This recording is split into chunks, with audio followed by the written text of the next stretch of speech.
दोस्तों, क्वाइज सक्सेस के YouTube channel में आप सबका स्वागत है। परिचय। राधा, क्या कर रही हो?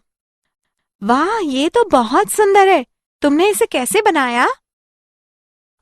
मैंने इसे प्रकार और पेंसिल की सहायता से बनाया।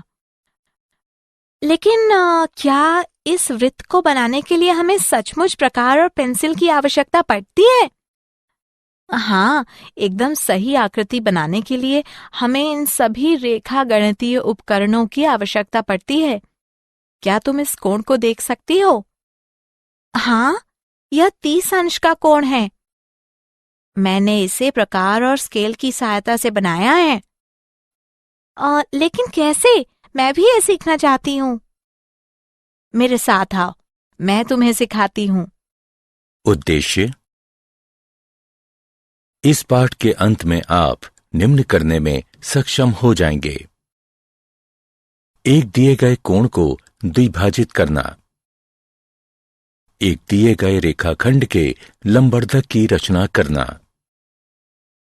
60 अंश इत्यादि का कोण बनाना, दिए गए आधार, एक आधार कोण तथा अन्य दो भुजाओं के योग से त्रिभुज की रचना करना, दिए गए परिमाप और दो आधार कोणों की सहायता से त्रिभुज की रचना करना, एक त्रिभुज की रचना करना जिसमें परिमाप और दो आधार कोण दिए हों। परिभाषा। रेखा गणित में रचना से तात्पर्य आकृतियों, कोणों और रेखाओं को सही सही बनाने से है। इन्हें हम प्रकार, अंशांकित पटरी और पेंसिल की सहायता से बना सकते हैं। कुछ रचनाओं में जहां माप लेने की भी आवश्यकता होती है, हम अंशांकित पटरी और चांदा का भी प्रयोग कर सकते हैं। एक दिए गए कोण का समद्विभाजक। मित्रों, हम वृत्त, एक दिए गए रेखाखंड का लंबार्धक और 30 अंश और 45 अंश के कोण बनाना जानते हैं। अब हम एक दिए गए कोण का समद्विभाजक बनाना सीखेंगे। माना कि कोई कोण ABC है। अब हमें इस कोण का समद्विभाजक बनाना है।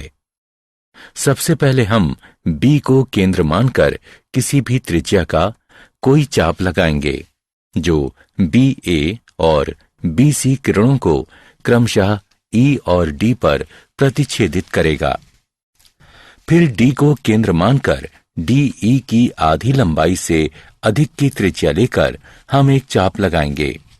ठीक इसी तरह E को केंद्र मानकर DE की आधी लंबाई से अधिक की त्रिज्या लेकर हम एक और चाप लगाएंगे जो पहले चाप को F पर प्रतिच्छेदित करेगा।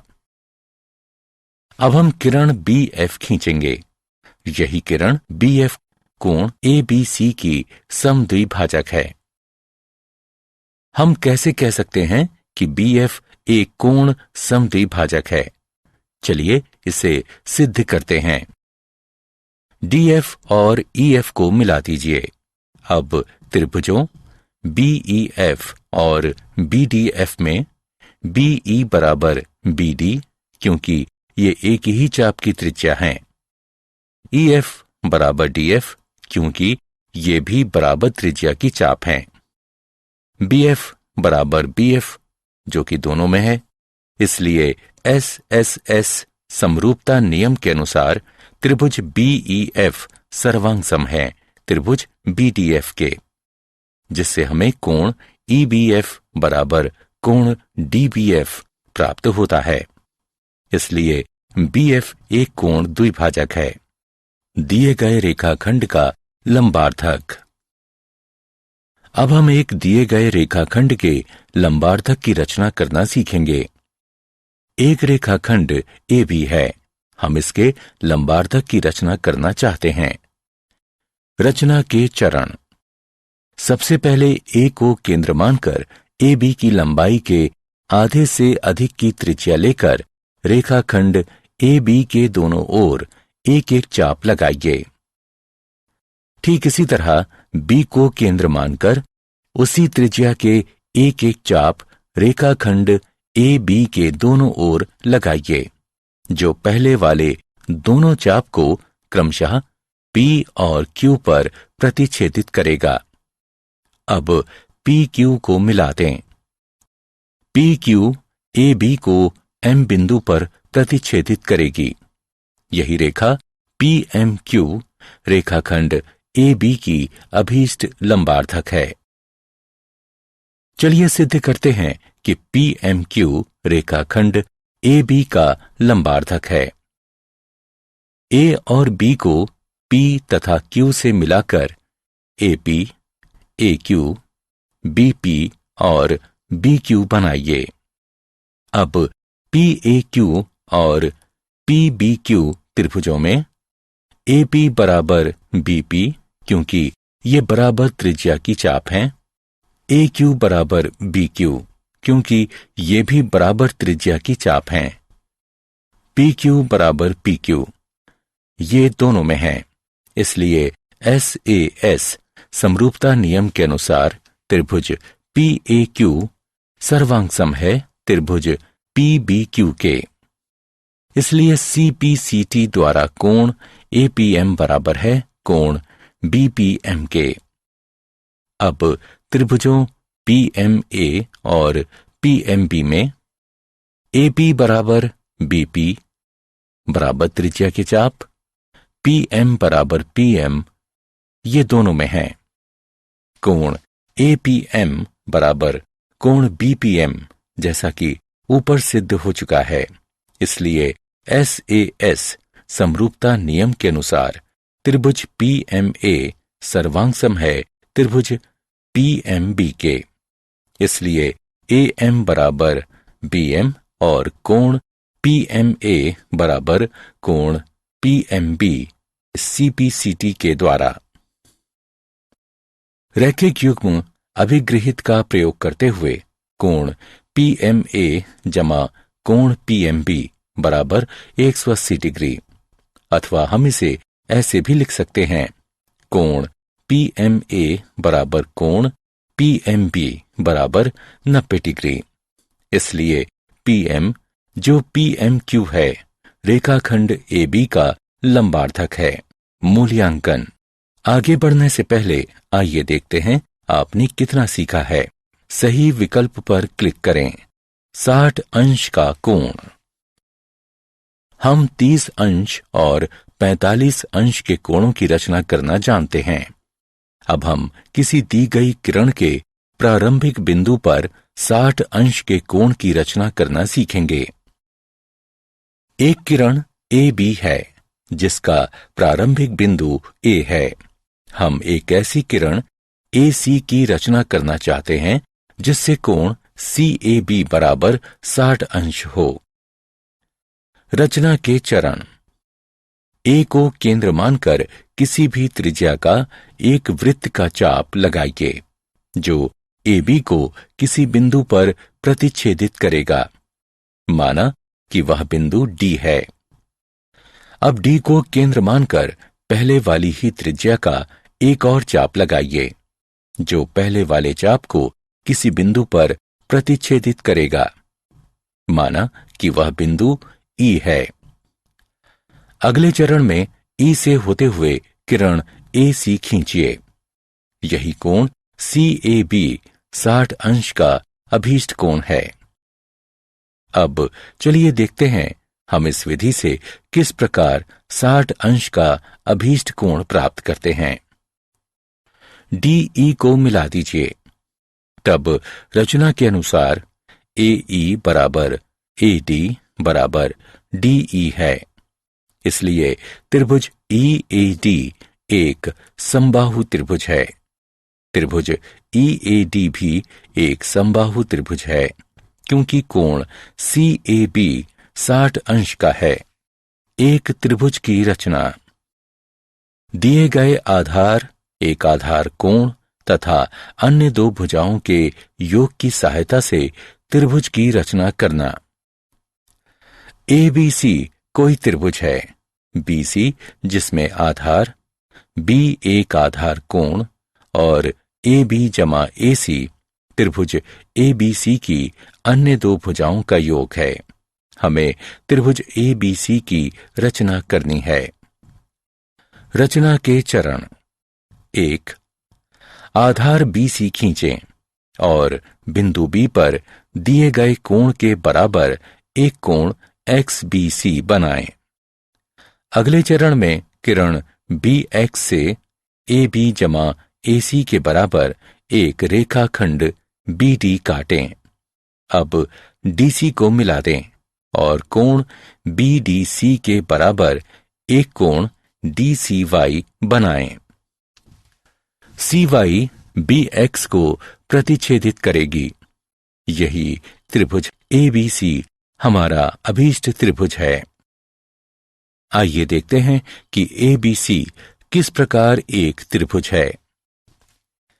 ACD त्रिभुज में कोण ACD बराबर कोण ADC रचना के अनुसार, इसलिए AC बराबर AD, तब AB बराबर BD घटा AD बराबर BD घटा AC या AB जमा AC बराबर BD। हम जानते हैं कि त्रिभुज की दो भुजाओं का योग तीसरी भुजा से अधिक होता है, इसलिए ABC एक त्रिभुज है। दिए गए आधार, एक आधार कोण तथा अन्य दो भुजाओं के अंतर की सहायता से त्रिभुज की रचना करना। आधार BC, आधार कोण B और दो भुजाओं का अंतर दिया गया है। यहां हमारे पास दो स्थितियां हैं। दो भुजाओं का अंतर या तो AB घटा AC होगा अथवा AC घटा AB होगा। हमें त्रिभुज ABC बनाना है। चलिए सबसे पहले पहली स्थिति का प्रयोग करते हुए त्रिभुज बनाते हैं, जब AB बड़ा है AC से और AB घटा AC दिया हुआ है। रचना के चरण। सबसे पहले आधार BC खींचें और बिंदु B पर दिए गए कोण के बराबर एक कोण XBC बनाएं। अब किरण BX से AB घटा AC के बराबर एक रेखाखंड BD काटें। अगले चरण में DC को मिला दें और DC का लंबार्धक PQ खींचें। इसे BX को एक बिंदु A पर प्रतिच्छेदित करने दें। AC को मिला दें।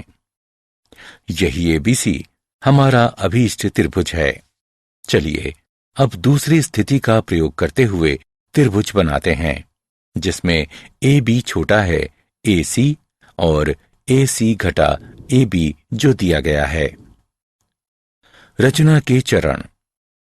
सबसे पहले आधार BC खींचें और बिंदु B पर दिए गए कोण के बराबर एक कोण XBC बनाएं।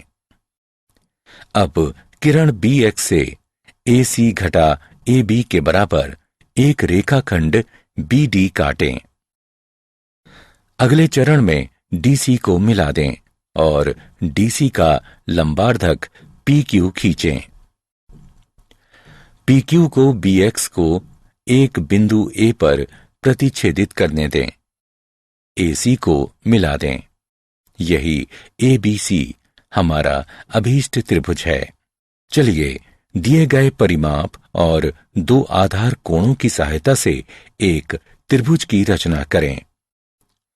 माना कि कोण B और कोण C दिए गए कोण हैं और BC जमा CA जमा AB परिमाप है। हमें एक त्रिभुज ABC की रचना करनी है। रचना के चरण। सबसे पहले एक रेखाखंड XY खींचिए जो BC जमा CA जमा AB के बराबर हो। अब कोण LXY और MYX की रचना कीजिए। अब कोण LXY और कोण MYX को समद्विभाजित कीजिए। ये समद्विभाजक एक दूसरे को बिंदु A पर प्रतिच्छेदित करेंगे। अगला चरण। AX और AY के लंबवर्धकों PQ और RS की रचना करेंगे। PQ XY को B पर तथा RX XY को C पर प्रतिच्छेदित करेगा। यही ABC अभीष्ट त्रिभुज है। उदाहरण, चलिए एक उदाहरण को देखते हैं जिसमें हम एक ऐसे त्रिभुज ABC की रचना करेंगे जिसमें कोण B बराबर 60 अंश, कोण C बराबर 30 अंश और AB जमा BC जमा CA बराबर 15 सेंटीमीटर है। रचना के चरण। सबसे पहले हम एक रेखाखंड PQ बराबर 15 सेंटीमीटर खींचेंगे जो AB जमा BC जमा CA के बराबर होगा। अब P बिंदु पर एक 60 अंश का कोण और Q बिंदु पर 30 अंश का कोण बनाइए। इन कोणों को समद्विभाजित कीजिए। इनके समद्विभाजक एक दूसरे को बिंदु A पर प्रतिच्छेदित करेंगे। अब लंबवर्धकों AP और AQ की रचना कीजिए जो PQ को क्रमशः B और C पर प्रतिच्छेदित करेंगे। अब AB तथा AC को मिला दीजिए। यही ABC अभीष्ट त्रिभुज है। मूल्यांकन। आइए आगे बढ़ने से पहले जांचें कि आपने कितना सीखा। रिक्त स्थानों में सही विकल्प भरें। क्या आप जानते हैं जियोमेट्री शब्द ग्रीक शब्द जियो जिसका तात्पर्य है पृथ्वी तथा मैट्रिया जिसका तात्पर्य है मापना से बना है। अंक गणित के साथ साथ रेखा गणित भी पूर्व आधुनिक गणित के दो क्षेत्रों में से एक थी। प्राचीन मिस्रवासियों ने 3000 ईसा पूर्व पहले रेखा गणित का प्रयोग किया था। उनके बहुत सारे सूत्रों में से वृत्त का लगभग सही क्षेत्रफल निकालने का सूत्र भी था। अपने अद्भुत रेखा गणितीय कार्यों के कारण रेखा गणित का पिता प्रायः 300 ईसा पूर्व के मिस्र के यूक्लिड नाम के गणितज्ञ को कहा जाता है। उसके किए गए कार्यों में इतने प्रभावी तत्व थे जो 20वीं शताब्दी के आरंभ तक उन गणित की किताबों में रहे जिनका प्रयोग पढ़ाने के लिए किया जाता था। यदि AB जमा AC BC से कम या बराबर है तो किसी भी त्रिभुज की रचना संभव नहीं है। सारांश। आइए हमने जो कुछ सीखा है उसे संक्षेप में दोहराएं। दिए गए कोण को समद्विभाजित करना, दिए गए रेखाखंड के लंबार्धक की रचना करना, दिए गए कोण की रचना करना, दिए गए आधार एक आधार कोण तथा अन्य दो भुजाओं के योग की सहायता से त्रिभुज की रचना करना, दिए गए आधार एक आधार कोण तथा अन्य दो भुजाओं के अंतर की सहायता से त्रिभुज की रचना करना। दोस्तों, आपका क्वाइज सक्सेस में स्वागत है। अब बिना समझे रट्टा मारने की कोई जरूरत नहीं। हम लेकर आए हैं पढ़ाई का एक नया तरीका जहां 3D animated videos, AI power test series और ई बुक्स में MCQs और माइंड मैप्स का परफेक्ट कॉम्बिनेशन मिलता है। क्लास 8 से 10 के स्टूडेंट्स के लिए फाउंडेशन कोर्स और क्लास 11 और 12 के स्टूडेंट्स के लिए सक्सेस ब्लूप्रिंट कोर्स, ये सब IIT और IIM अलुमनी के सहयोग से तैयार किया गया है ताकि आपको मिले सबसे भरोसेमंद और रियल एग्जाम एक्सपीरियंस के साथ कॉन्फिडेंस बूस्ट। चाहे इंजीनियरिंग एंट्रेंस हो, मेडिकल एंट्रेंस हो या कोई भी कम्पिटिटिव एग्जाम, अब सक्सेस आपकी मुट्ठी में है। हजारों स्टूडेंट्स पहले ही जुड़ चुके हैं, अब आपकी बारी है। पढ़ो अपने घर से, अपने समय के अनुसार, अपनी सुविधा से। बस QR कोड स्कैन करो और क्वाइज सक्सेस मोबाइल ऐप अभी मुफ्त में डाउनलोड करो। मॉक टेस्ट्स दो, प्रैक्टिस करो और अपने मार्क्स में फर्क देखो। और हाँ, हमारे YouTube चैनल क्वाइज सक्सेस पर रोज देखो नए वीडियो कोर्सेज के लिए। चैनल को सब्सक्राइब करो और अपने दोस्तों को भी जरूर बताओ। धन्यवाद।